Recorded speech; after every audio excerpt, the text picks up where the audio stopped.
lightning, roaring rain. When the hurly-burly's done, when the battle's lost and won. That will be ere the set of sun. Where the place? Upon the heath. There to meet with Macbeth. Fair is foul and foul is fair. Hover through the fog and filthy air.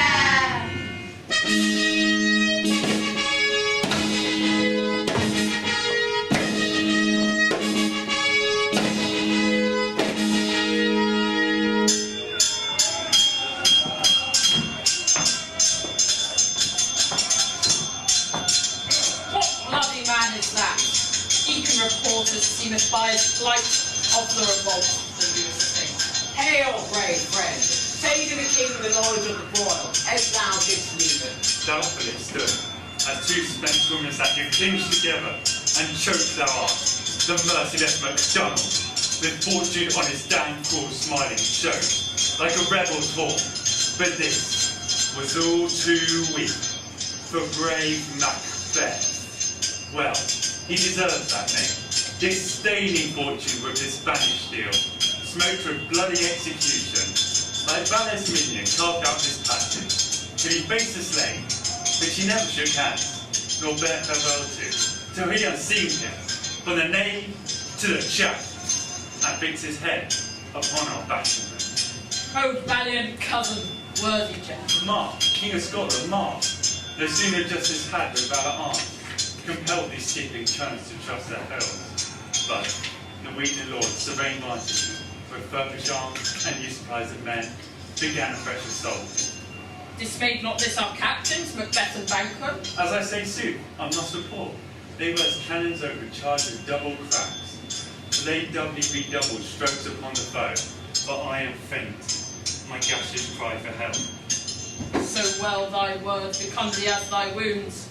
They smack of honour both. Go, get him surgeons. The worthy Thane of Ross. God save the king! Whence camest, worthy Thane? From Fife, great king, where the Norwegian banners flout the sky and fan our people cold. Norway himself, with terrible numbers, assisted by that most disloyal threat.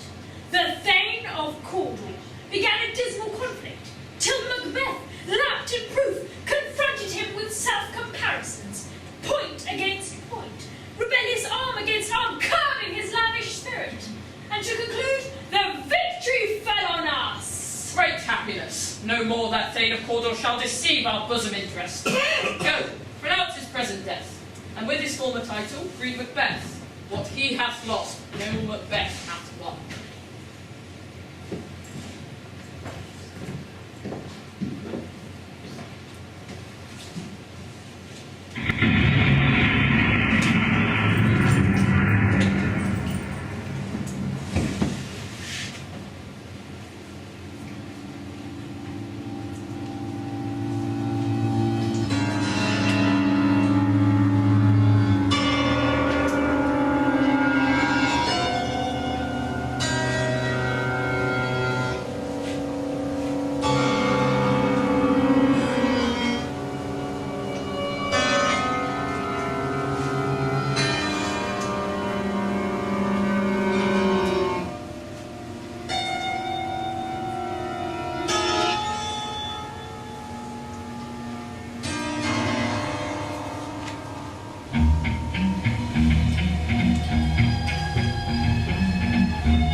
So foul and fair a day I have not seen.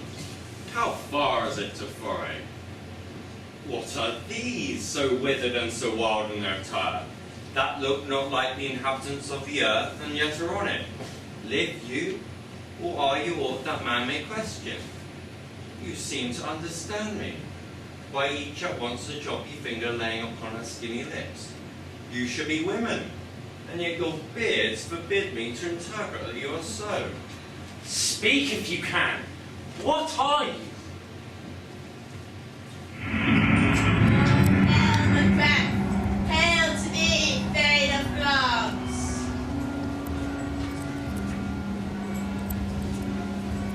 All hail Macbeth, hail to thee, Thane of Cawdor.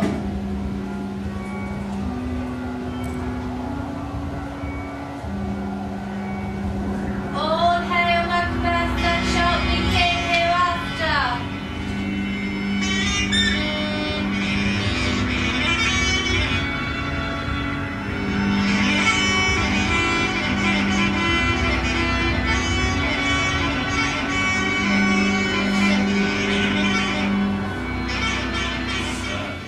Why do you start and seem to fear things that do sound so fair?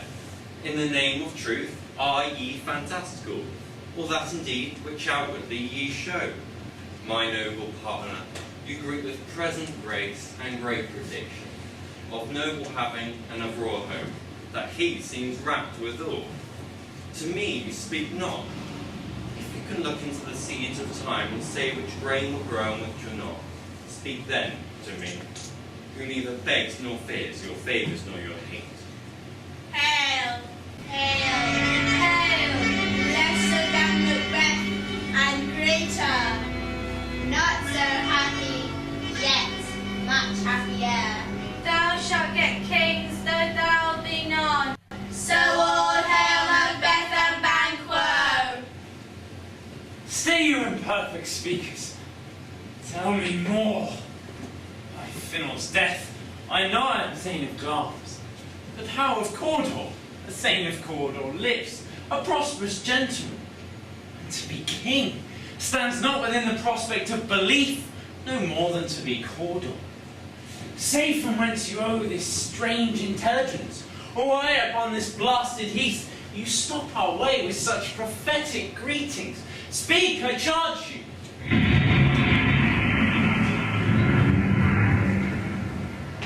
The earth hath bubbles, as the water has, and these are of them. Whither are they vanished? Into the air, and what seemed corporal melted as breath into the wind would they have stayed. Were such things here as we do speak about, or have we eaten on the insane root that takes reason prisoner? Your children shall be kings. You shall be king, And Thane of Cawdor too, went it not so? to the self-same tune and words. Who says? The king hath happily received Macbeth, the news of thy success. I am sent to give thee from our royal master thanks, and for an earnest of great honour, he bade me, from him, call thee Thane of Cawdor. What? Can the devil speak true? The Thane of Cawdor lives. Why do you dress me in borrowed robes? Who was the Thane lives yet, and under heavy judgment bears that life which he deserves to lose.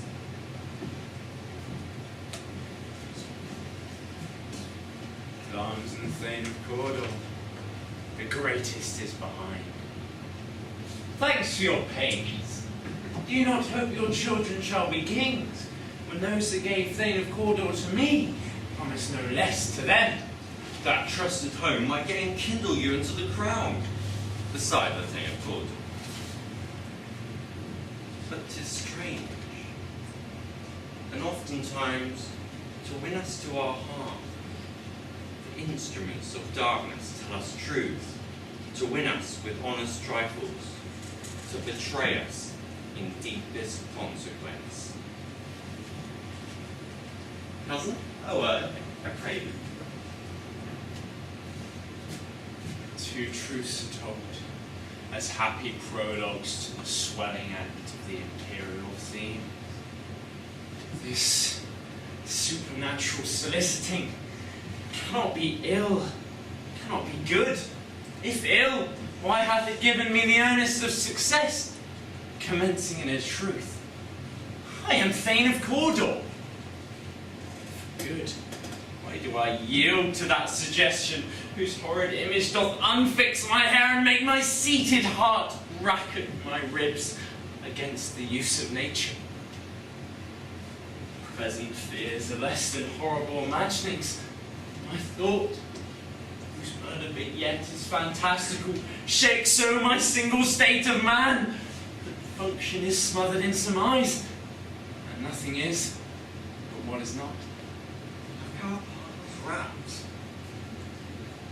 If chance will have me king, why chance may crown me without my stir.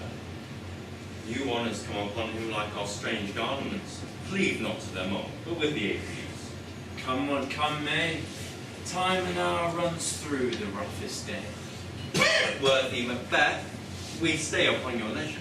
Give me your favour. My dull brain was wrought with things forgotten. Let us towards the king. Think on what hath chanced, and at more time, the interim having waited it, let us speak our hearts freely, each to other. Very gladly. Till then, enough. Come, friends.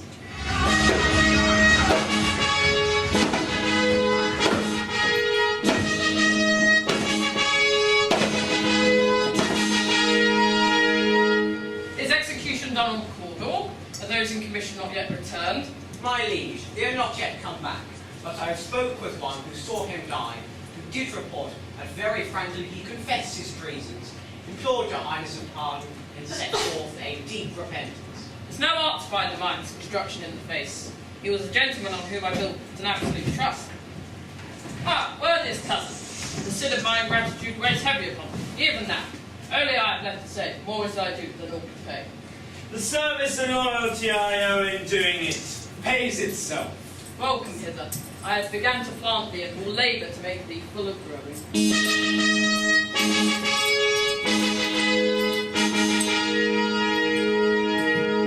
Noble banquet, thou hast no less deserved, nor to be known, no less to have done so. So come, let me enfold thee and hold thee to thy heart. There, if I grow, the harvest is your own. Sons, kinsmen, thanes, and you whose places are the nearest, know that we will establish our estate upon our eldest, Malcolm, who we name hereafter the Prince of Cumberland. And yet, Scottish kings are elected, not given heirs. No more would it seem. From hence to Inverness, and bind us further to you. I'll myself be the harbinger, and make joyful the hearing of my wife with your approach. So humbly take my leave. My worthy Cawdor.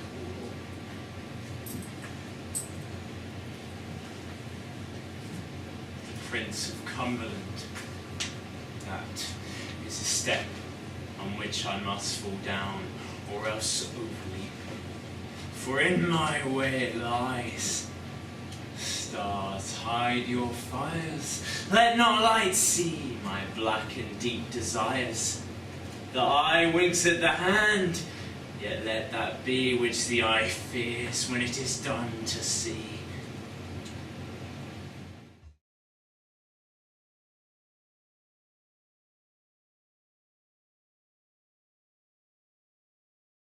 They met me in the day of success, and I've learned by the perfectest report, they have more in them than mortal knowledge. When I burned in desire to question them further, they made themselves air, into which they vanished. While I stood rapt with the wonder of it, came missives from the king, who all hailed me, Thane of Cawdor, by which title, before these weird sisters saluted me, and referred me to the coming on of time, with Hail, King, that shalt be. This have I thought good to deliver thee, my dearest partner of greatness, that thou mightest not lose the Jews' rejoicing by being ignorant of what greatness is promised thee. Lay thy heart, and farewell. Glamis thou art, and Cawdor, and shalt be what thou art promised. But I do fear thy nature is too full of the milk of human kindness to catch the nearest way. Thou wouldst be great, but not without ambition, but without the illness should attend it. Hie thee hither, that I may pour my spirits into thine ear, and chastise with valour of my tongue all that's impeded thee from the golden round. Fate and metaphysical aid will seem to have thee crowned withal. What are your tidings? The king comes here tonight. Thou art mad to say it. Is not thy master with him? Who, were it so, should have informed me for preparation. So please you, it is true, our fame is coming. Give him tending. He brings great news. The raven himself is hoarse, that croaks the fatal entrance of Duncan under my battlements. Come, you spirits that tend on mortal thoughts, unsex me here and fill me toe to crown, top full of direst cruelty. Make thick my blood, stop up the passage or access to remorse, so that no compunctuous visitings of nature shake my fell purpose, nor keep the peace between the effect and it. Come to my woman's breasts and take my milk for gall, you murdering ministers, wherein your sightless substances you wait on nature's mischief. Come, thick night, and pearl thee in the dunnish smoke of hell, so that my keen knife see not the wound it makes, nor heaven peep through the blanket of the dark to cry, hold! Hold! Great Glamis, worthy Cawdor, greater than both by all hail hereafter, thy letters have transported me beyond this ignorant present, and I feel the future in an instant. My dearest love, Duncan comes here tonight. And whence goes hence? Tomorrow, as he proposes. Oh, never shall sun that morrow sleep. Your face, my Thane, is as a book where men may read strange matters. To beguile the time, you must look like the time. Bear welcome in your hand, your eye, your tongue. Look like the innocent flower, but be the serpent under it. He that's coming must be provided for, and you shall put this night's great business into my dispatch, which shall, for all our nights and days to come, give solely sway, sovereign, and masterdom. We shall speak further. Look only to clear, to alter favour ever is to fear. Leave the rest to me.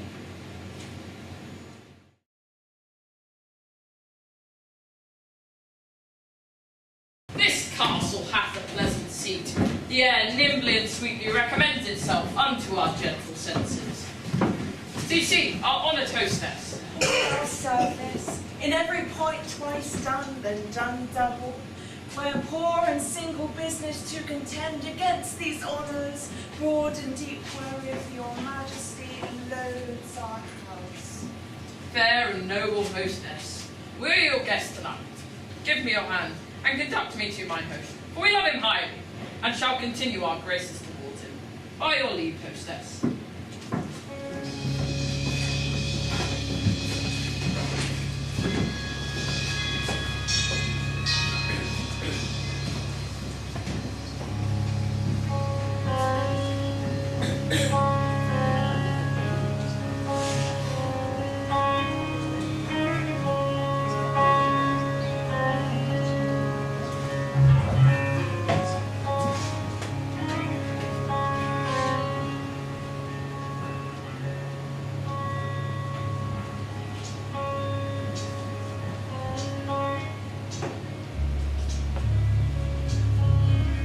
If it were done when it is done, and it were done quickly.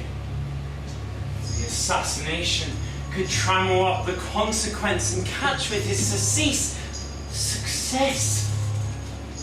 But this blow might be the be-all and end-all.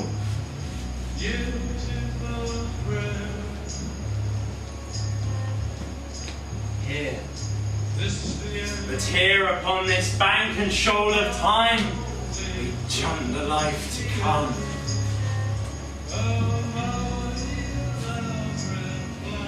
In these cases, we still have judgment. We but teach bloody instructions which, being taught, return to Plague the inventor. This even-handed justice commends the ingredients of our poisoned chalice to our own lips. He's here in double trust. First I am his kinsman, his subject, strong both against the deed. Then as his host, who against the murderer should shut the door, not bear the knife myself. Besides, this Duncan hath formed his faculties so meek, hath been so clear in his great office, that his virtues will plead like angels, trumpet-tongued against the deep damnation of his taking off. And pity, like a naked newborn babe striding across the blast, shall blow the horrid deed in every eye. Tears shall drown the wind.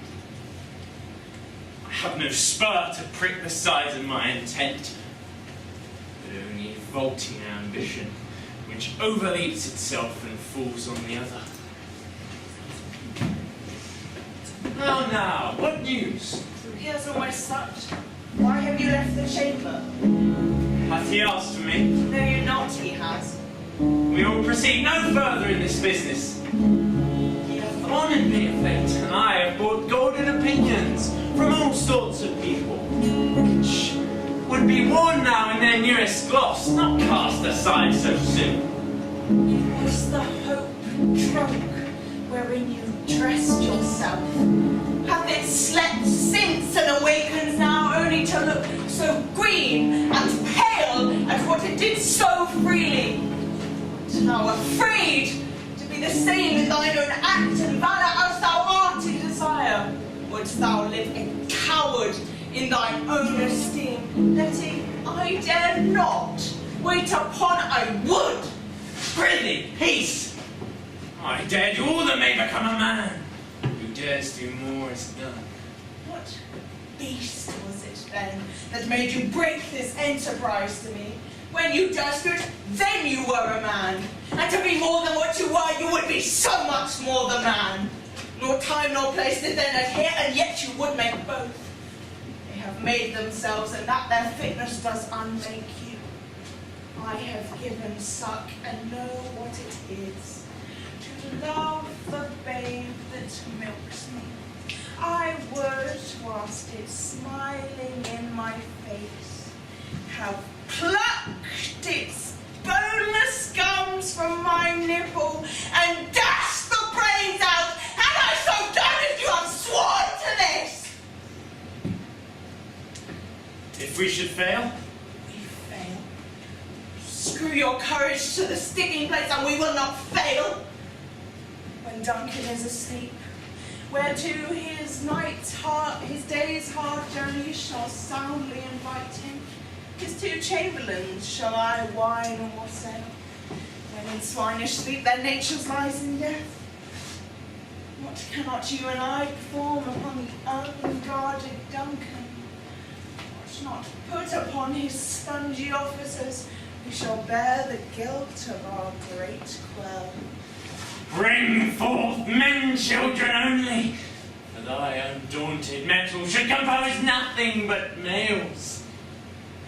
Will it not be received when we have marked with blood those sleepy two of his own chamber, and used their very own daggers, that they'd have done it? How goes the night, boy? The moon is down. I haven't heard the clock.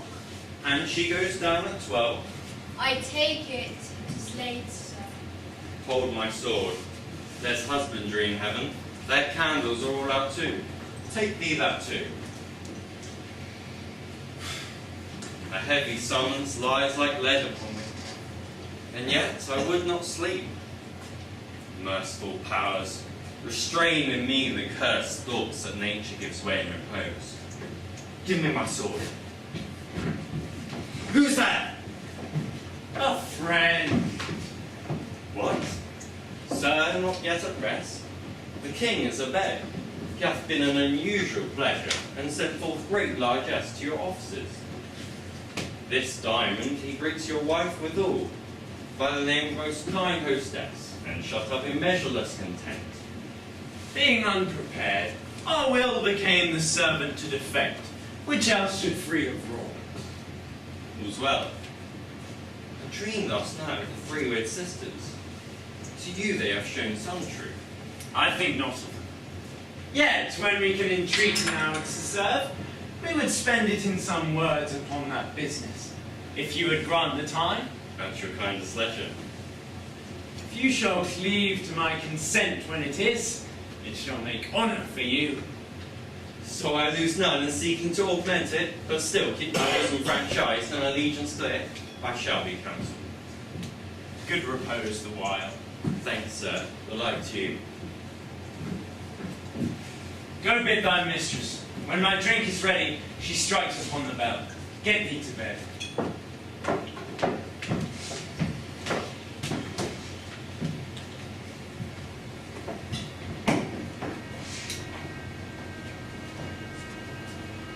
Is this a dagger which I see before me?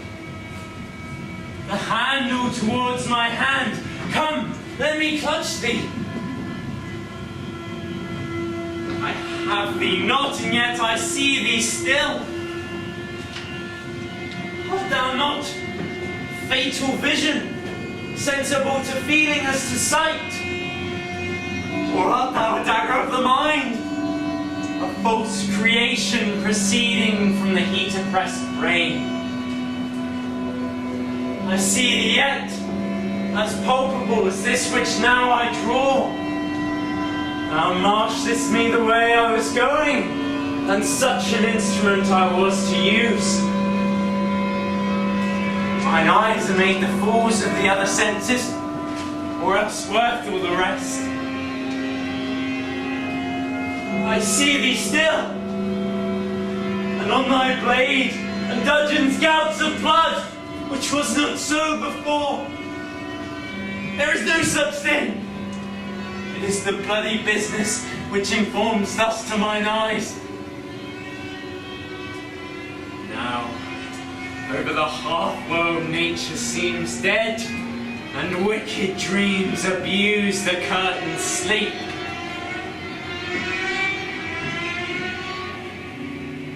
Thou sure and firm-set earth, hear not my steps the way they walk, for fear the very stone prates of my whereabout, and take present horrors from the time which now suits him. But while I threat, he lives. Words to the heat of deed, too cold breath gives.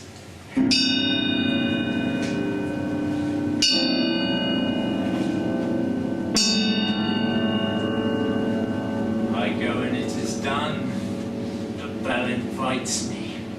Hear it not, Duncan, for it is a knell that summons thee to heaven or to hell.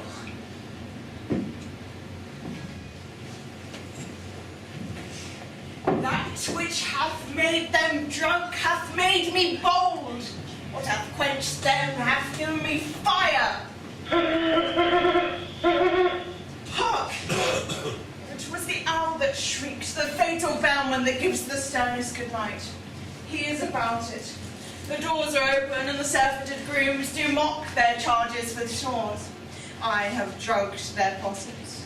That death and nature do contend them, whether they live or die. But alack, I am afraid they have awoken, and 'tis not done the attempt, and not the deed confounds us. Hark, peace!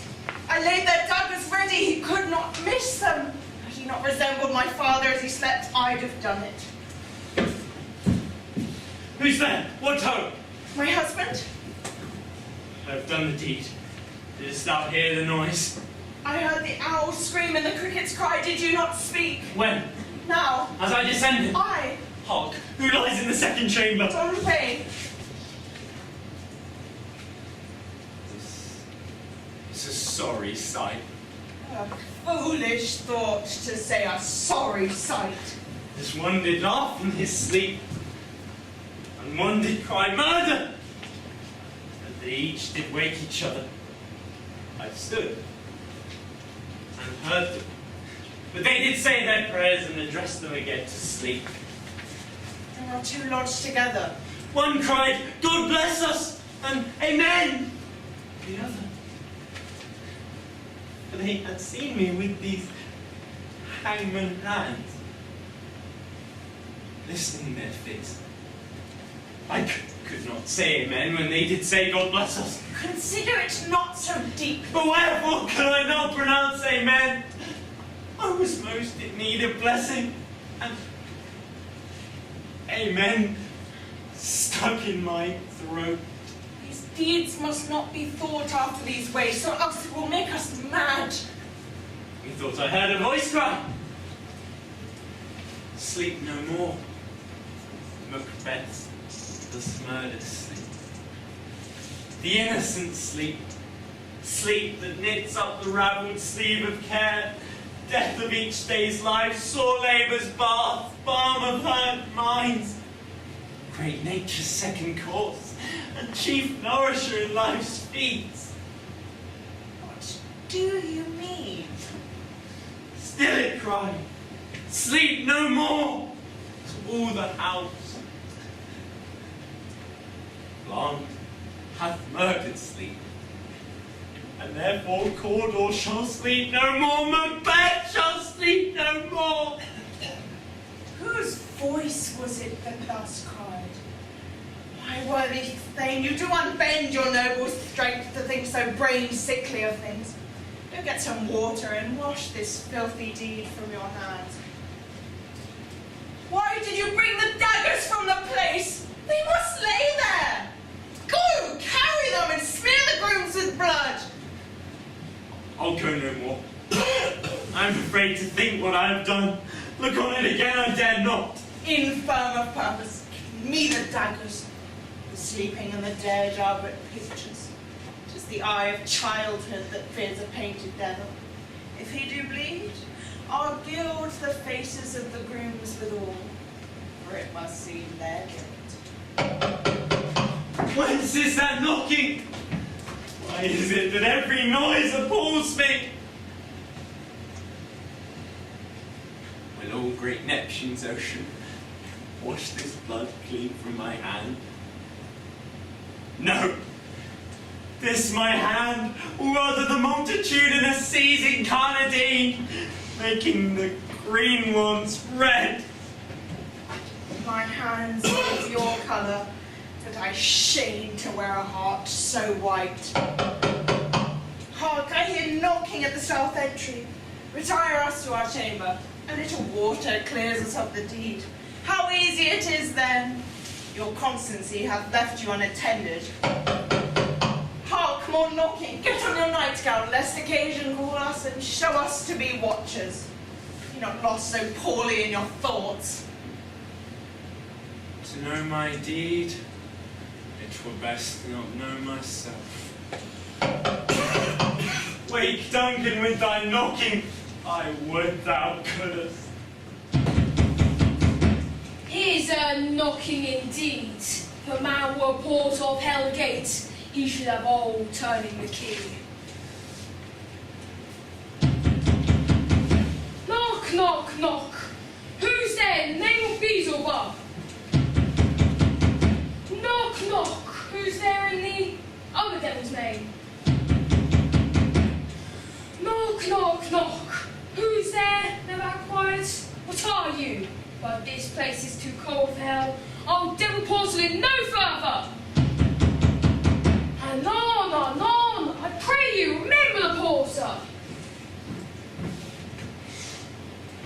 Is it so late, friend? You went to bed. Did you lie so late?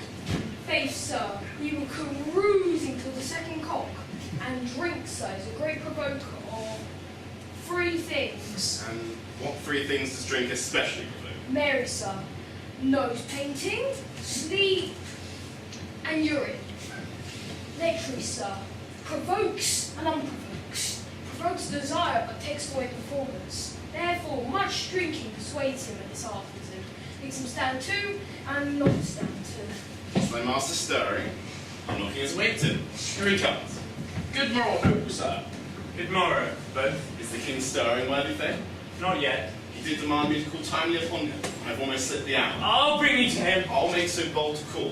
It is my limited service. Goes the king hence today? He does. He did appoint so. The night has been unruly. Where we lay, our chimneys were blown down. As they say, lamentings heard in the air, strange screams of death, of prophesying with accents terrible and dire combustion, and confused events, the new hatch to the woeful time. Some say the earth was feverish and did shake. It was a rough night. My young remembrance cannot parallel fellow to it. Oh, horror! Horror! Horror! Tongue nor heart can not conceive nor name thee! What's the matter? Confusion hath made its masterpiece. Most sacrilegious murder hath broke open the Lord's appointed temple and stole thence the life of the building. What is it you say? The life? Mean you his majesty? Approach the chamber and destroy your sight with a new gorgon. Do not bid me speak. See, and then speak yourselves. Awake! Awake! Ring the alarm bell! Murder and treason! Banquo and Donald Bain! Malcolm, awake! Shake off this downy sleep, death's counterfeit, and look upon death itself. What's the business that such a hideous trumpet calls to parley the sleepers of the house? Speak! Speak! Oh, gentle lady, it is not for you to hear what I can speak. The repetition in a woman's ear, murder is felt. Banquo, Banquo, our royal master's murdered. Oh, alas! In our house! Too cruel anyway. Did I prithee contradict myself and say it is not so? Had I but died an hour before this chance, I'd have lived a blessed time. For from this instant, there's nothing serious in immortality. All is but toys. Renown and grace is dead. The wine of life is drawn, and the mere least is left this folk to brag of. What is amiss? You are, and do not know it. The spring, the head, the fountain of your blood is stopped. The very source of it is stopped. The royal father's murdered. By whom? Those of his chamber, as it seemed, had done it. Their hands and faces all bank with blood. So were their daggers, which, unwiped, we found upon their pillows. Oh, yet I do repent me of my fury, that I did kill them. Why did you so? Who can be wise, amazed, tempered and furious, loyal and neutral in a moment? No man. Here, the expedition of my violent love outran the pause of reason. Here lay Duncan, his silver-skinned, laced with his golden blood, and his gash stabs are like a breach in nature. There the murderers, steeped in the colours of their trade, their daggers unmannily breached with gore. Who could refrain that had a heart to love, and in that heart courage to make love known? Help me hence! Look to the lady. Why do we hold our tongues that most may claim this argument for ours? Should be spoken here where our fates hide and all got hold, may rush and seize us. Let's wait, our tears not yet brewed. Nor our strong sorrow upon the foot of motion. Look to the lady, as when we have our naked frailties hid that suffer an exposure, let us meet and question this most bloody piece of work to no further. Let us briefly put on manly readiness and meet in the hall together. Well contented. What shall you do? Let us not consort with them.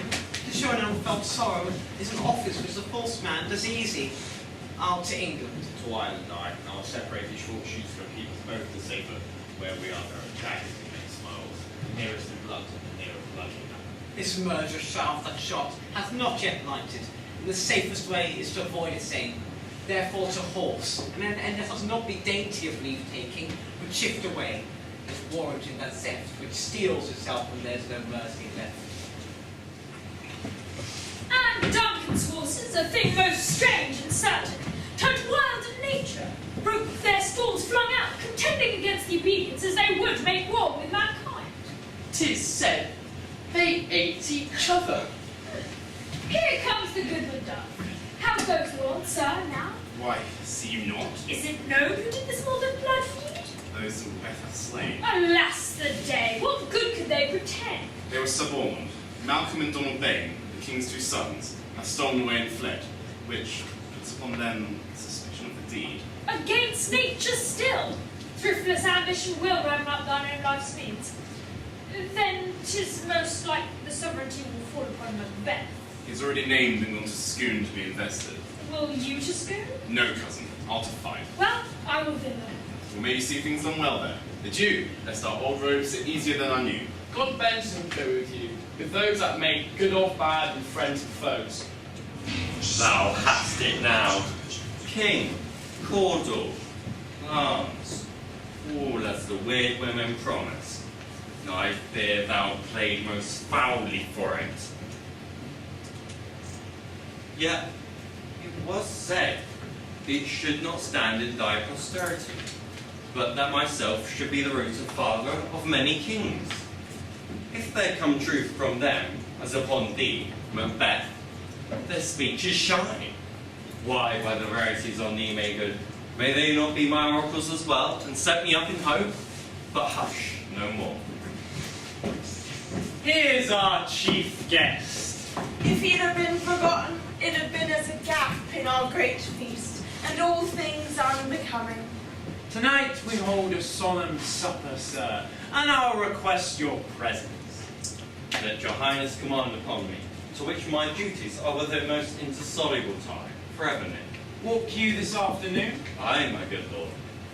We should have else desired your good advice, which has been both grave and prosperous in this day's council. But we'll take it tomorrow. Is it far you walk?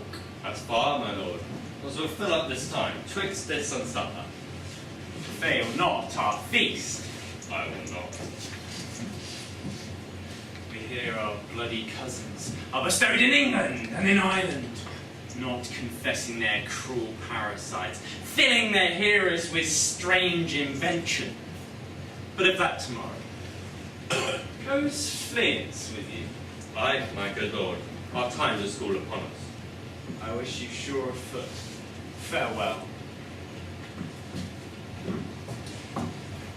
Let every man be master of his time, till 7 at night, to make society the sweeter welcome.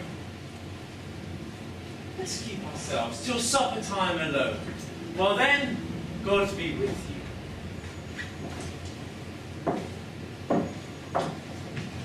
Sirrah, a word with you. Attend those men our pleasure. They are, my lord, at the palace gates. Bring them before us.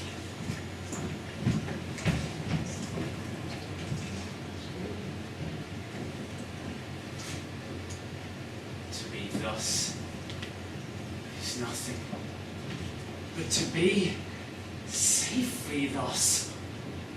Our fears in Banquo stick deep, and in his royalty of nature reigns that which would be feared. 'Tis much he dares, and in that dauntless temper of his mind he hath a wisdom that doth guide his valour to act in safety. There is none but he whose being I do fear, and under him my genius is rebuked, as it is said Mark Antony's was by Caesar. He chid the sisters when they first put the name of king upon me, and bade them speak to him. Then, prophet-like, they hailed him father to a line of kings. On my head they placed a fruitless crown, and put a barren sceptre in my gripe, thence to be wrenched with an unlineal hand. No son of mine succeeding. if it be so. For Banquo's issue, have I filled my mind? For them, the gracious Duncan, have I murdered? Put rancors in the vessels of my peace, only for them, and given mine internal jewel to the common enemy of man, to make them kings, the seeds of Banquo, kings. Rather than so, come fate into the list, and champion me to the utterance. Who's there? Was it not yesterday we spoke together? It was, so please your highness. Well then, now you have considered of my speeches. Know that it was Banquo in times past which held you so under fortune, which you thought had been our innocent self. You made it known to us. Do you find your patience so predominant in your nature that you can let this go? We are men, my liege. Aye, in the catalogue ye go for men. Now, if you have a station in the file, not in the worst rank of manhood, say it, and I'll put this business in your bosoms, whose execution takes your enemy off and grapples you to the heart and love of us. I have won, my liege, and the vile blows and buffets of the world have been sensed that I am reckless to what I do, despite the world. And I another, so weary of disasters, tugged with fortune, that I would set my life on any chance to mend it or be rid of it. Both of you know, Banquo was your enemy. True, my lord. So he is mine, and in such bloody distance that every minute of his being thrusts against my nearest of life. And though I could, with barefaced power, sweep him from my sight and bid my will about it, yet I must not. For certain friends that are both his and mine, whose love I may not drop, but wail his fall, who I myself struck down. And thence it is that I to your assistance do make love, masking the business from the common eye, for sundry weighty reasons. Though our lives, your spirits shine through you. Within this hour at most, I will advise you where to plant yourselves, acquaint you with the perfect spy of the time, the moment on it, for it must be done tonight. Something away from the palace, I always thought I require a clearness, and with him leave no rubs nor notches in the work. His son, Fleance, whose absence is no less material to me than his father's, must embrace the fate of that dark hour. Resolve yourselves apart. I'll come to you anon. we are resolved, my lord. I'll call upon you straight. Abide within.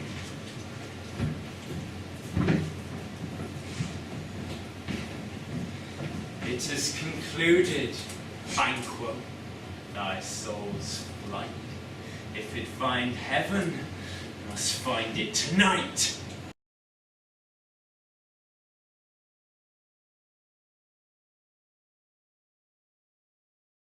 Naught's had is spent where our desire is got without content. 'Tis safer to be that which we destroy than by destruction dwell in doubtful joy. How now, my lord? Why do you keep alone? Of sorrow's fancies your companions making, using these thoughts which indeed should have died with those they think on. Things without regard should be without, things without remedy should be without regard. What's done is done. We have scorched the snake, not killed. She'll close and be herself, whilst our poor malice remains in danger of her former tooth. But let the frames of things disjoint, both the worlds suffer. Here we will eat our meal in fear, and sleep in the affliction of the terrible dreams that shake us nightly. Better be with the dead, whom we, to gain peace, have sent to peace, than on the torture of the mind lie in restless ecstasy. Duncan is in his grave. After life's fitful fever, he sleeps well. Treason has done his worst. Nor steel, nor poison, nor malice domestic, nor foreign levy. Nothing can touch him further. Come, my lord, gentle, sleek over your rugged looks, be bright and jovial amongst your guests tonight. So shall I, love, and so I pray be you.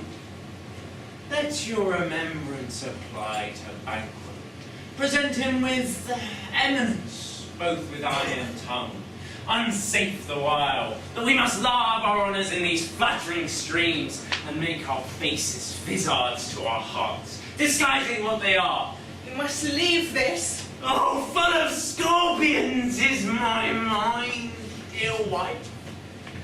Thou knowest that Banquo and Fleance lives. But in them nature's copy's not eternal. There's comfort yet, they are assailable. Then be thou jocund. Here the bat hath flown his cloistered flight. Here the black Hecate summons the shard-born beetle. With his drowsy hums hath rung night's yawning peal. There shall be done a deed of dreadful note. What's to be done? Be innocent of knowledge, dearest Chuck. Do thou applaud the deed. Come, seeing night, and scarf up the tender eye of pitiful day, and with thy bloody and invisible hand cancel and tear to pieces that great bond which keeps me pale. Light thickness. Thou marvellest at my words, but hold thee still. Things bad begun make themselves strong by ill. So prithee, go with me.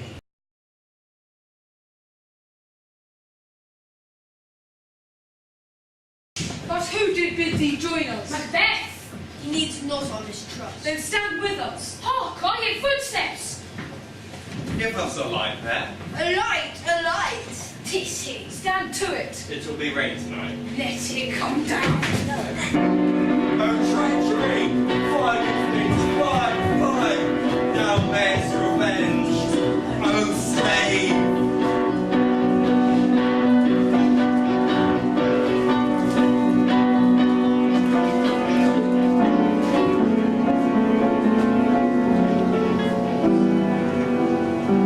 Down, the sun has fled. We've lost the best half of our affair. Well, let's wait and say how much is done.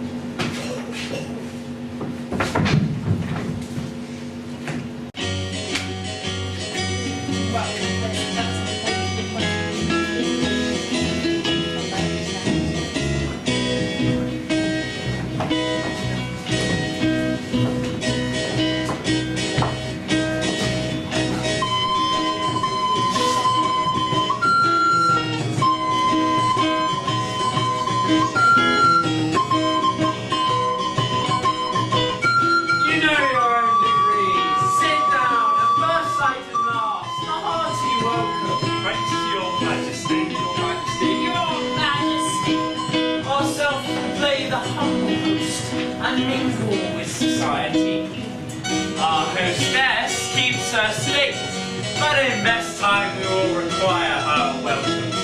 Pronounce it for me, sir, to all our friends, for my heart speaks, they are welcome. See, they encounter thee with their hearts' thanks. Both sides, or even here, I'll sit in the midst. Be large in mirth, anon we'll drink and measure the table round. There's blood upon thy face. 'Tis Banquo's then. 'Tis better thee without than he within. Is he dispatched? My good lord, his throat is cut. That I did for him. Now Thou art the best of the cutthroats. Yet he's good that did the like for Fleance. If thou didst it, thou art the none for real. Royal sir, Fleance escapes. Then comes my fit again. I had else been perfect, but now I am cabin, cribbed, confined, bound to saucy doubts and fears. But Banquo's safe. Aye, my good lord, safe in the ditch he bides through our downtrodden friends, each with 20 gashes on their heads. Thanks for that. There the groaning serpent lies. The worm that's fled hath nature in time will venom breed. No teeth for the present. Get thee gone. Tomorrow we'll hear ourselves again. My royal lord, you do not give cheer. Sweet remembrance. Now, good digestion maids on appetite, and health on both. May it please your highness sit. Here had we now our country's roof. Were the grace person of our banquet present, who may rather challenge for unkindness than pity for mischance. His absence, sir, is made for his promise. Please, your highness, to grace us with your royal company. The table is full. Here is a place reserved, sir. Where? Here, my lord. What is it that moves your highness? Which of you have done this? What, my good lord? Thou canst not say I did it. Never shake thy gory locks at me. Gentlemen, right, his highness is not well. Sit, friends. My lord is often thus and has been from his youth. Pray you keep seat. The fit is momentary. Upon a thought he will be well again. If much you note him, you shall offend him and extend his passion. Feed and regard him not. Are you a man? Aye, and a bold one that dare looks on that which might appall the devil. Oh, proper stuff. This is the very painting of your fear. This is the air-drawn dagger that you said led you to Duncan. Shame itself. How do you make such faces? What's done you look but on a stool? Prithee, see there, behold, look, lo. I'll say you. Why, what care I? Thou canst nod, speak, too. What, quite unmanned in folly?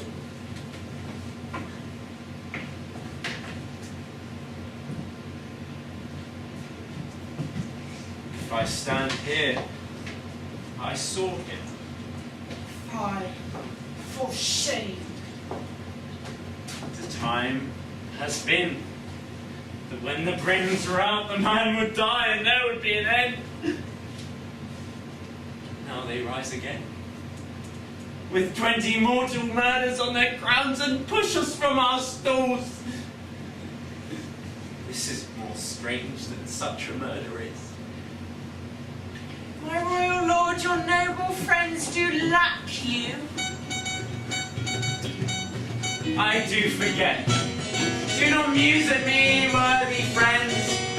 I have a strange infirmity, which is nothing to those that do not know me. Calm, love and health to all. Give me some wine, fill full. I drink to the general joy of the whole table, and to our dear friend Banquo, whom we miss. Would he were here. To all in him we thirst, and all to all. Our duties and the pledge. Avaunt! And quit my sight, let the earth hide thee! Thy bones are marrowless, thy blood is cold, there is no speculation in those eyes that thou dost glare with. Think of this, good friends, as but a thing of custom. 'Tis no other, and it spoils the pleasure of the time. What man dare? I dare. Approach thou, like the rugged Russian bear, the armed rhinoceros, Hurricane tiger, and my firm nerves shall never tremble.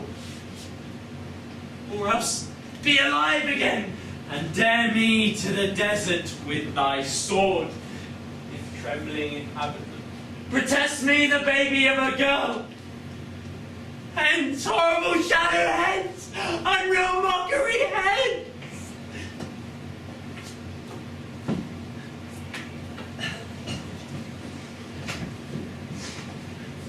Why, so being gone, I am man again. I pray you, sit still. You have displaced the mirth and broken the good meeting with much admired disorder. Can such things be? And overcome us like a summer's cloud without our special wonder? You made me strange, even to the disposition that I owe. That you can behold such sights and keep the natural ruby of your cheeks, whilst mine is blanched with fear. What sights, my lord? I pray you speak not. He grows worse and worse. Questions enrage him. Go at once. Stand not upon the order of your going, but leave. Good night, and better health attend his majesty.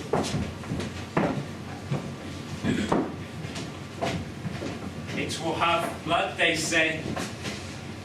Blood will have blood. Stones have been known to move and trees to speak. What is the night? Almost at odds with morning. Which is which? How sayest thou that Macbeth denies his person at our great bidding? Did you send him, sir? I hear it, by the way, but I will send. There's not a one of them, but in his house I keep a servant fed. Tomorrow I will, and betimes I will, to the weird sisters. More shall they speak, but now I am bent to know why the worst means the worst. All causes shall give way. I'm in blood, stepped in so far, but should I wade no more, returning were as tedious as go over. Strange things I have in my head, will to hand, which may be acted ere they may be scanned. Lack the seasons of all good natures. Sleep. Come, will to sleep. My strange and self-abuse is the initiate fear that wants hard use. We are yet but young indeed. My former speeches, but I hate your thoughts. Which can interpret further? Only I say things have been strangely put. The gracious Duncan was pitied of Macbeth. Marry, he was dead, and the right valiant Banquo walked too late. Whom you may say, if it please you, fleeing's killed, or fleeing's fled. Men must not walk too late. Who cannot want the thought of how monstrous was for Malcolm and Donald Bain to kill their gracious father? Damned fact, how did it grieve Macbeth? Did he not stray in the pious rage and the two delinquents tear? Was that not nobly done? But peace, or from broad words, and caused he failed his presence at the tyrant's feet.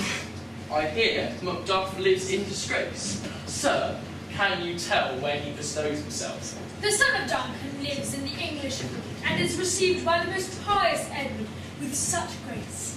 Thither Macduff is gone to pray the Holy King upon his aid, to wake Northumberland and warlike seaward, that by the help of these, and with him above to ratify the work, we may again give to our tables meat, sleep to our nights, free from feasts and banquets bloody knives. And this report had so exasperated their king, that he prepares for some attempt at war. Said he to Macduff? He did. Some holy angel fly to the court of England and unfold his message, here he come, and that a swift blessing may soon return to this our suffering country under a hand accursed. I'll send my prayers with him.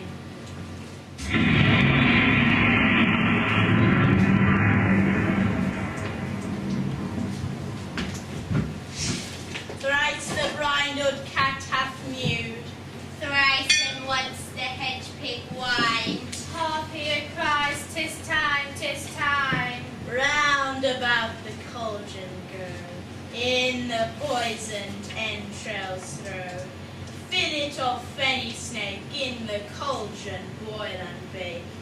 Eye of newt and toe of frog, wool of bat and tongue of dog. Adder's fork and blind worm's sting, lizard's leg and howlet's wing. For a charm of powerful trouble, like a hell broth boil and bubble. Double, double, toil and trouble, fire burn and cauldron bubble. Cool it with a baboon's blood, then the charm is drowned good. By the pricking of my thumb, something wicked this way comes. How now, you secret, black and midnight hags? What is it you do? A deed without a name. I conjure you by that which you profess. However you come to know it, answer me to what I ask you. Speak, demand. We'll answer. Say if thou wouldst rather hear from our mouths or from our masters. Call them. Let me see them. Come high or low, thyself and office deftly show.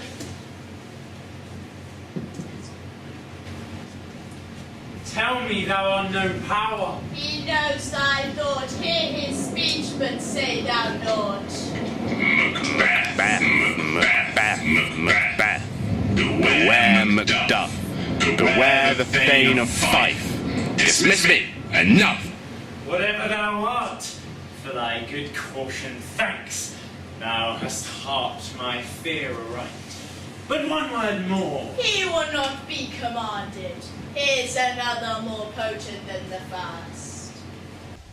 Macbeth, Macbeth, Macbeth! Be bloody bold and resolute.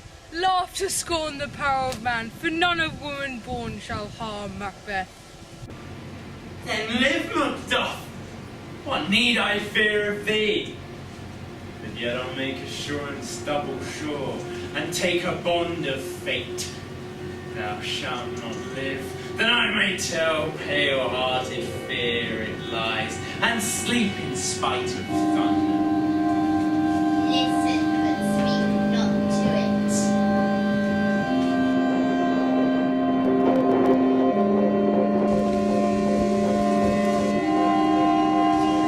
Be lion metal, proud, and take no care who chafes, who frets, or where conspirers are.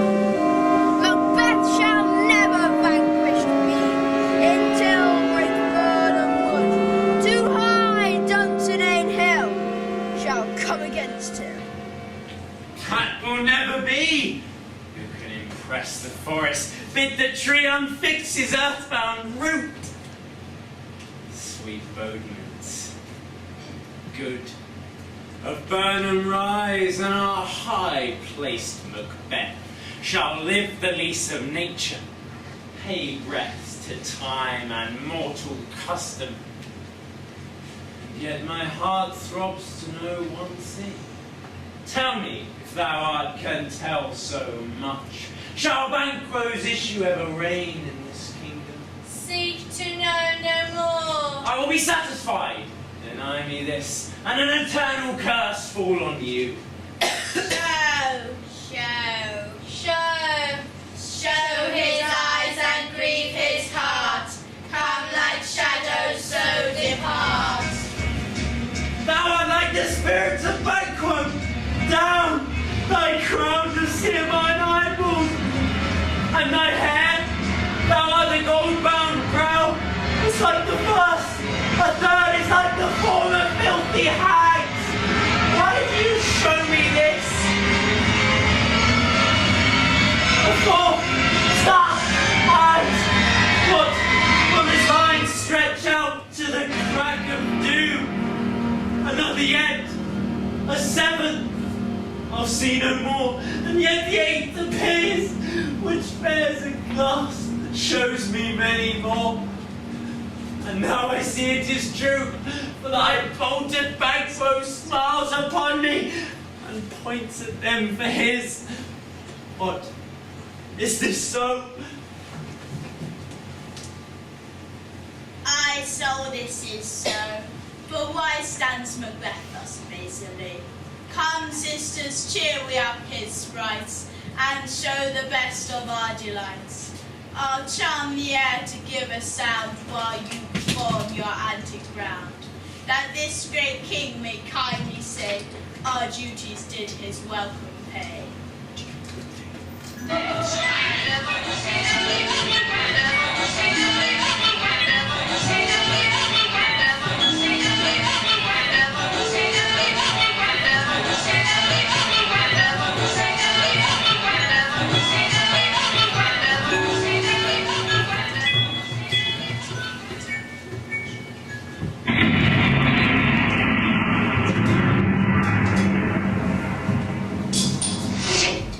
Where are they? Gone? At this pernicious hour stand I accursed in the calendar. Come in without there. What is your grace's will? Saw you the weird sisters? No, my lord. Came they not by you? No, indeed, my lord.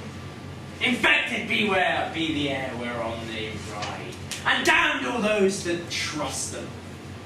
I did hear the galloping of horse. Who was it came by? 'Tis 2 or 3, my lord, that bring you word Macduff has fled to England.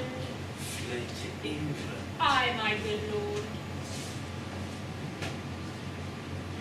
Time, thou anticipated my dread exploits. The flighty purpose never is overtook, unless the deed go with it. From now on, the very firstlings of my heart shall be the firstlings of my hand. And even now, to crown my thoughts with axe, be it thought and done. The castle of Macduff I will surprise, seize upon Fife, give the edge of the sword, his wife, his babes, and all unfortunate souls that trace him in his line. No boasting like a fool, this deed I'll do before the purpose cool. But no more sights. Where are these gentlemen? Come, bring me where they are. What had he done to make him fly the land? You must have patience, madam. He had none. His flight was madness. When our actions do not, our fears do make us traitors. You know not whether it was his wisdom or his fear. Wisdom, to leave his wife, to leave his babes, his mansions, his titles, and a place from whence himself does fly. He loves us not. He wants the natural touch for the poor wren, the most diminutive of birds will fight her young ones in the nest against the owl. All is the fear, and nothing is the love. As little as the wisdom, when the flight so runs against all reason. My dearest cousin, I pray school yourself. And for your husband, he is noble, wise, judicious, and best knows the fits of the season. I daren't speak much further. But cruel are the times when we are traitors and do not know ourselves, when we hold rumour from what we fear, and yet know not what we fear. Things at the worst will cease, or else climb upward to what they were before. My pretty cousin, blessings upon you. Father he is, and yet he is fatherless. I am so much a fool, should I stay any longer? It would be my disgrace and your discomfort.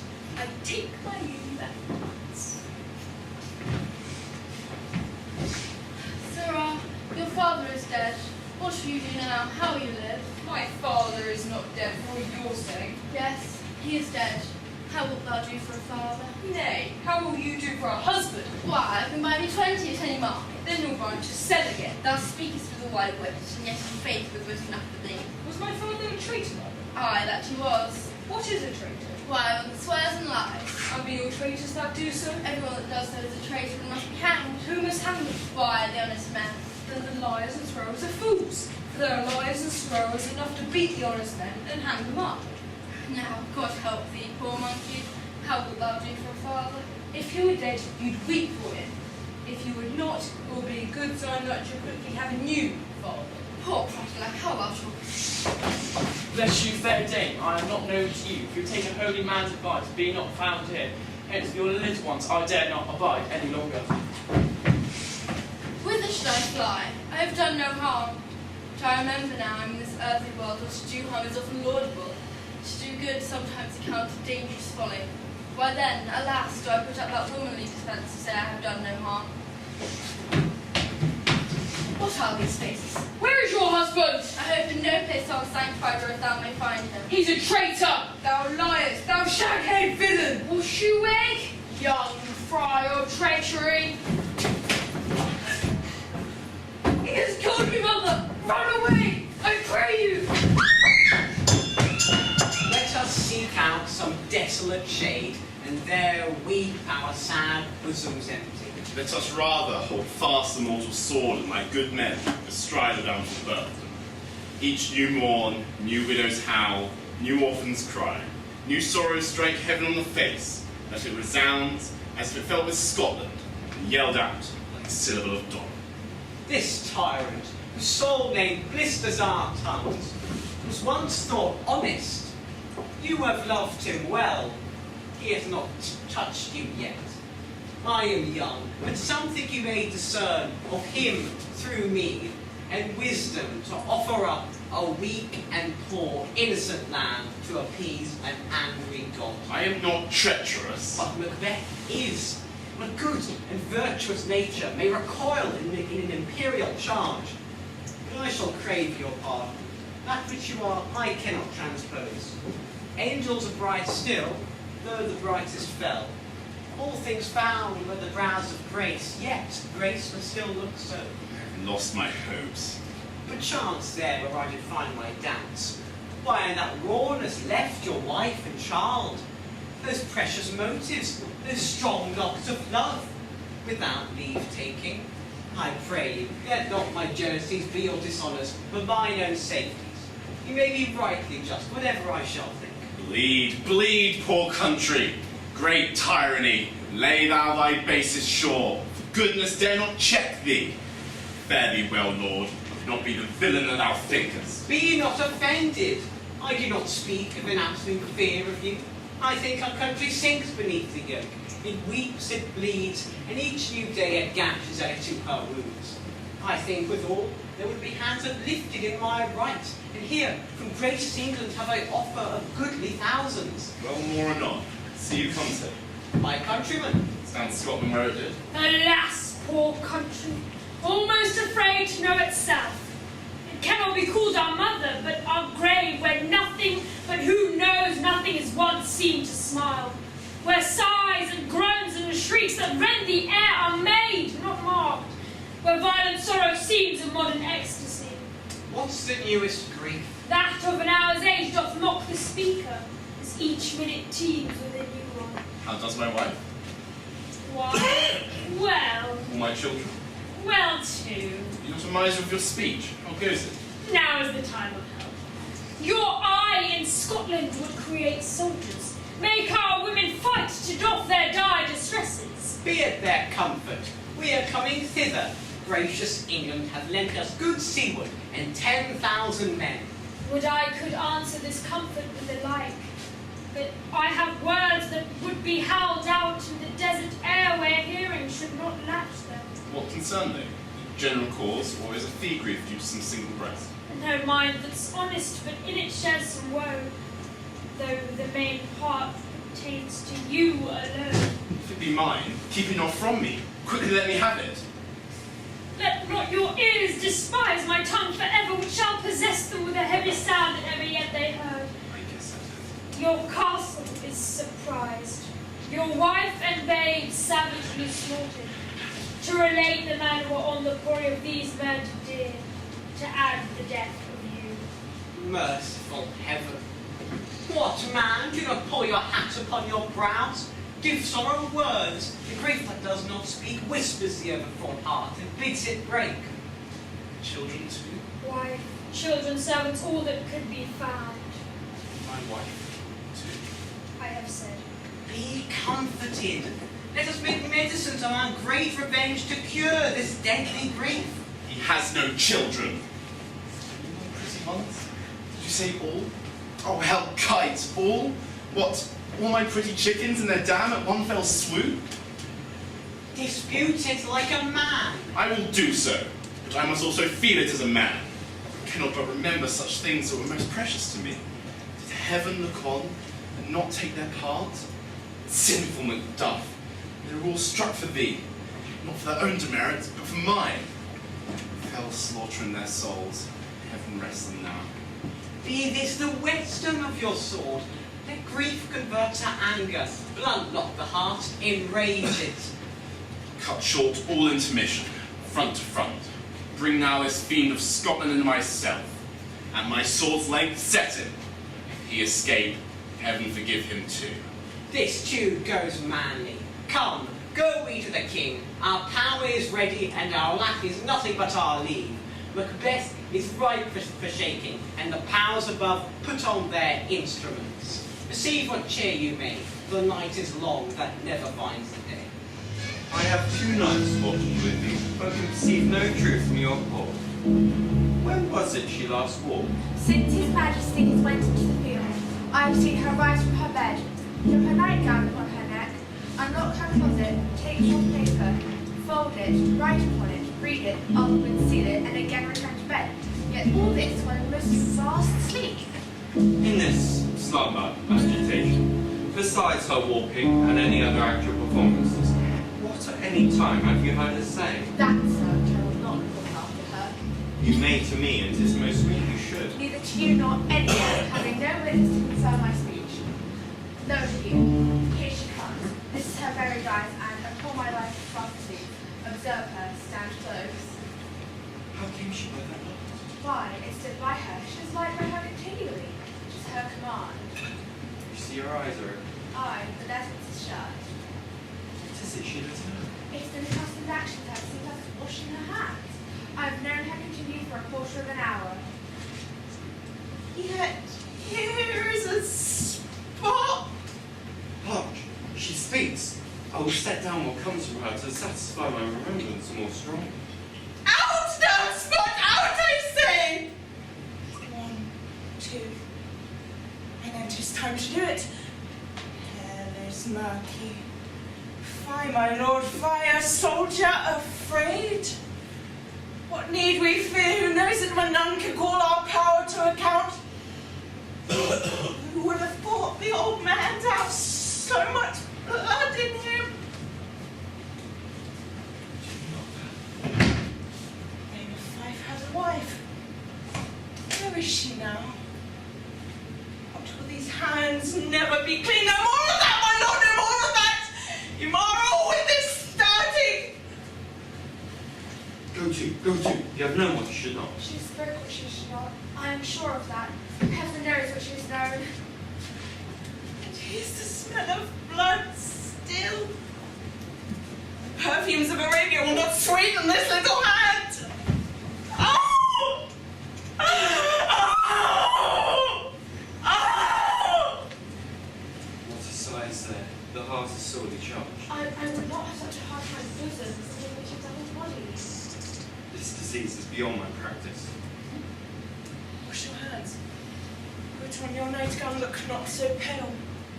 I tell you yet again, Banquo is buried, he cannot come out his grave. To bed. To bed, there's a knocking at the gate. Come, come, give me your hand. What's done cannot be undone. To bed. To bed. To bed. Will she go now to bed? Directly. Foul whisperings are abroad. Unnatural deeds do breed unnatural thoughts. Infected minds to the deaf pillows would discharge their secrets. More need she the divine than the physician. God, forgive us all. Look after her. Remove from her the means of all annoyance, but still keep eyes upon her. My mind she has amated, and amazed my sight. I think, but dare not speak. Good night, good doctor.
Seward and the good Macduff. Revenge burn in them! Near Burnham Wood shall we meet them. That way they are coming. What does the tyrant? Great Dunsinane, he strongly fortifies. Some say he's mad, others that less hate him do call it valiant fury, but for certain he could not buckle his distempered cause within the belt of rule. Now does he feel his secret murderer sticky to his hand. Now minute revolts upbraid his faith beat. Those he commands move only in command. Nothing in love. Now does he feel his title hang loose about him, like a giant's robe upon a dwarfish feet. Who then shall blame his pestive sense to recall and start, when all is within him does condemn itself for being there? Well, march we on, to give obedience where 'tis truly owned. Meet we the medicine of the sickly will, and with him pour we in our country's purge, each drop of us. Make we our march towards Burnham! Bring me no more reports. Let them fly all. Till Burnham Wood remove Dunsinane, I cannot taint with fear. What's the boy Malcolm? Was he not born of woman? The spirits that know mortal consequences have pronounced me thus. Fear not, Macbeth. No man born of woman shall ever have power upon thee. Then fly, false stains, and mingle with the English epicures. The mind I sway by, and the heart I bear shall never sag with doubt, nor shake with fear. The devil damn thee black, thou cream-faced loon! What gottest thou that look? There is 10,000 Geese, and soldiers, sir. Go prick thy face, and overread thy fear, thou lily-livered boy. What soldiers? Death of thy soul, those cheeks of thine are counsellors to fear. What soldiers, wake face? The English force to please you. Take thy face hence. Satan! I am sick at heart when I behold. Satan, I say! This push will cheer me ever or deceit me now. I have lived long enough. My way of life has fallen into the sea. The yellow leaf and that which should accompany old age, as honour, love, obedience, troops of friends.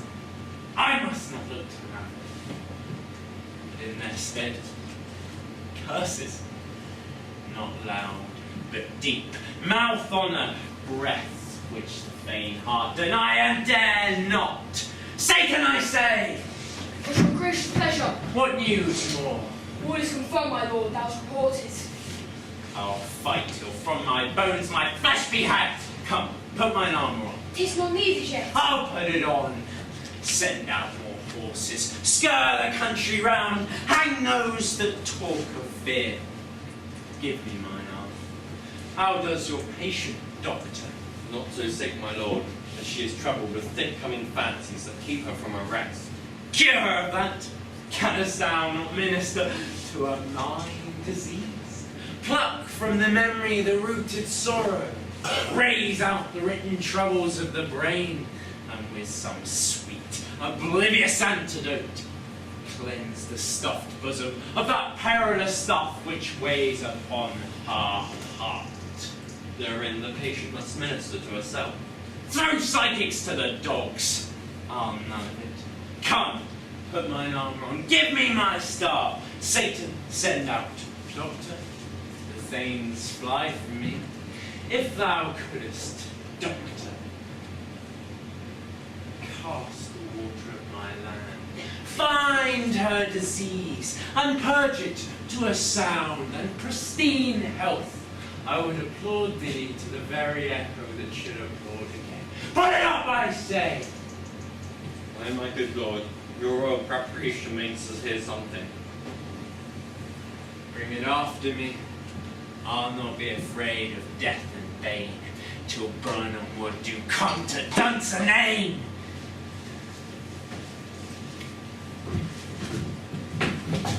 Were I from Dunsinane and away clear, prophet again should hardly draw me near.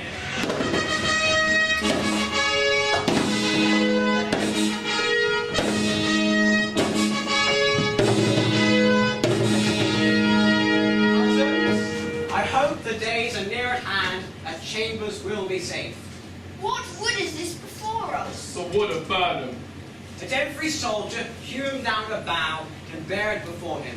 Thereby we shall shadow the numbers of our host and make discovery earn report of us. It shall be done. We learn no other, but our confident tyrant keeps still in Dunsinane and will endure our setting down before him. 'Tis his main hope, for where there has been advantage to be given, both more and less have given him the revolt. And none serve with him, but constrained things whose hearts are absent too. It's our just censors attend the true event. We put on industrious soldiership.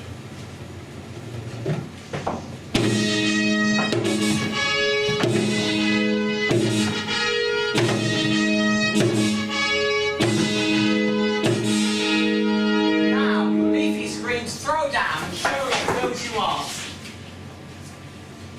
They call our trumpets speak, give them all breath, those clamorous harbingers of blood and death.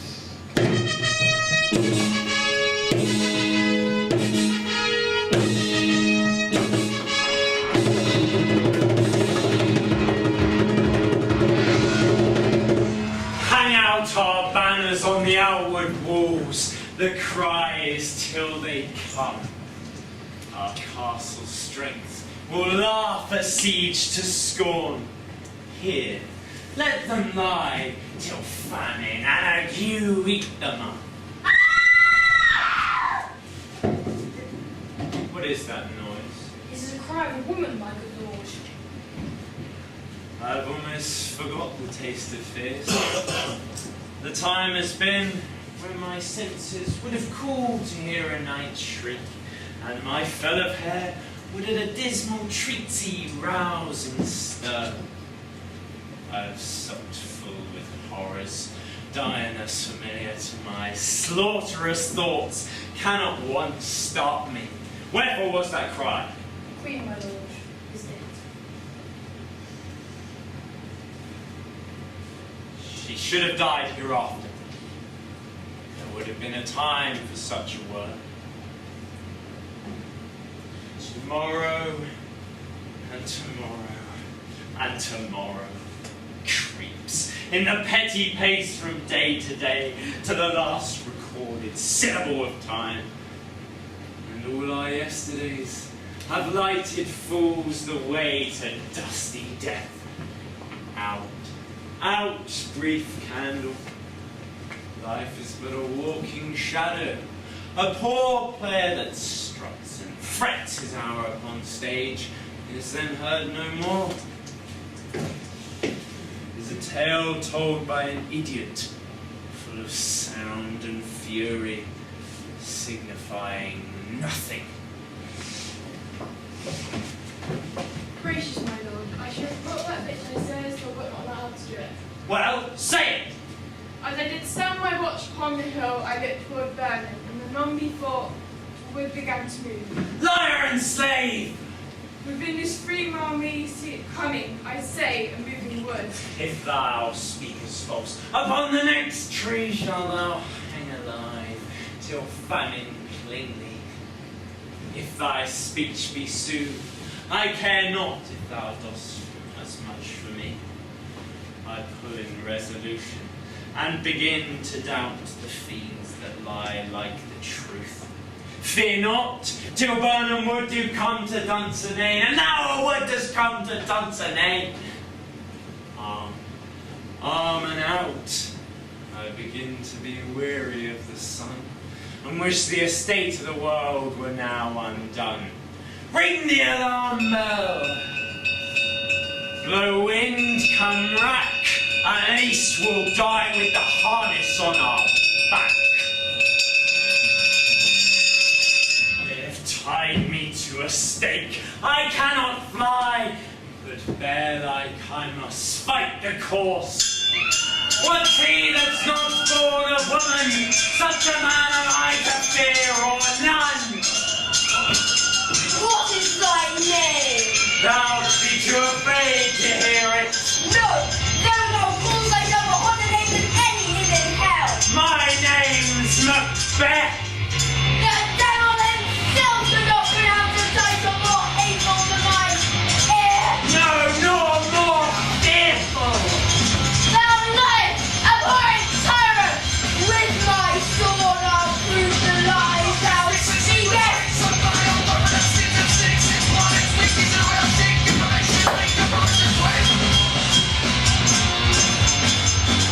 Thou wast born of woman, but swords I smire, and weapons I laugh to scorn, brandished by one that's of a woman born.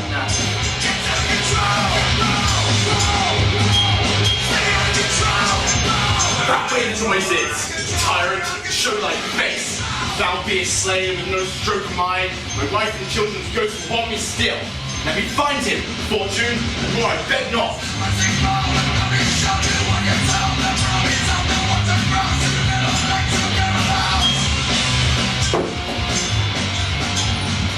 Why should I play the Roman fool and die on my own sword, while I see lives gashes do better upon them?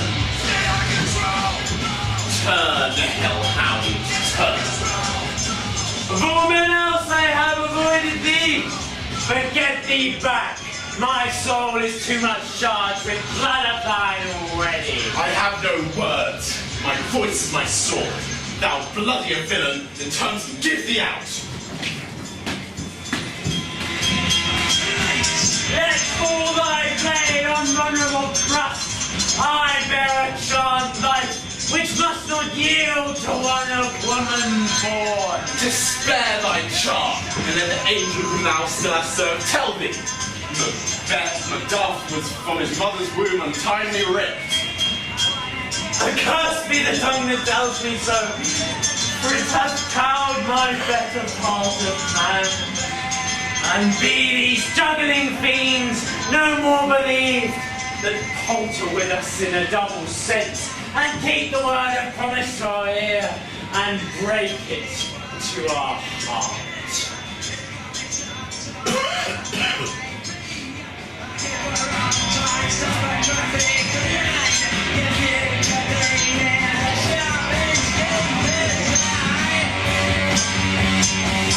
I'll not fight with thee. Then yield thee, coward. Live to be the showing gaze of the time. We'll have thee, as our rarer monsters are, painted upon a pole and underwrit. Here may you see the tyrant. I will not yield to kiss the ground before young Malcolm's feet.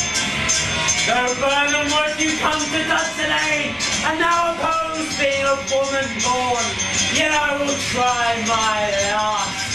Before my body I throw my warlike shield. Lay on, Macbeth, and damn be him the first cries, hold! Enough!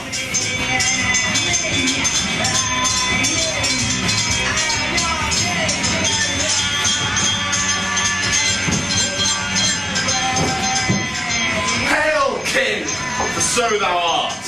Behold where stands the serpent's cursed head. The time is free. Hail, King of Scotland. Hail, King of Scotland! Famed kinsman, henceforth be earls, the first at Scotland in such honour name. What's to do which would be planted newly with the time is to call back our exiled friends abroad who fled the snares of watchful tyranny, producing forth these cruel ministers of this dead butcher and his fiend-like queen, who, as 'tis thought, by self and violent hands took off her life. This, and what needful else, will be performed by the grace of grace in measure, time, and place. So thanks to all at once, and to each one whom we invite to see us crowned at school.